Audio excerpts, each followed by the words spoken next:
ಪೂಜಾರ್. ನಾನು 6ನೇ ತರಗತಿಯಲ್ಲಿ ಓದುತ್ತಿದ್ದೇನೆ. ಇಂದಿನ ಚಟುವಟಿಕೆ ನಮ್ಮ ಜಿಲ್ಲೆಗಳು: ಧಾರವಾಡ, ಗದಗ, ಯಾದಗಿರಿ, ವಿಜಯಪುರ, ಹಾಸನ, ವಿಜಯನಗರ, ಬೆಂಗಳೂರು ಗ್ರಾಮಾಂತರ, ಹಾವೇರಿ, ಹುಬ್ಬಳ್ಳಿ, ಉಡುಪಿ, ದಾವಣಗೆರೆ, ಬಾಗಲಕೋಟೆ, ರಾಮನಗರ, ಬೆಂಗಳೂರು ನಗರ, ಕೋಲಾರ, ಚಿತ್ರದುರ್ಗ, ಮಂಡ್ಯ, ಚಿಕ್ಕಮಗಳೂರು, ಬಳ್ಳಾರಿ, ಬೀದರ್, ಕೊಪ್ಪಳ, ರಾಯಚೂರು, ಕಲಬುರಗಿ, ಬೆಳಗಾವಿ, ಉತ್ತರ ಕನ್ನಡ, ಶಿವಮೊಗ್ಗ, ದಕ್ಷಿಣ ಕನ್ನಡ, ಚಾಮರಾಜನಗರ, ಮೈಸೂರು, ಚಿಕ್ಕಬಳ್ಳಾಪುರ, ಕೊಡಗು.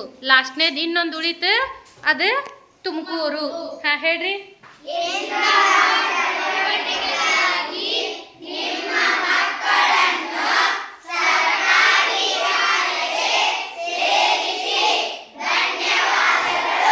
Thank you.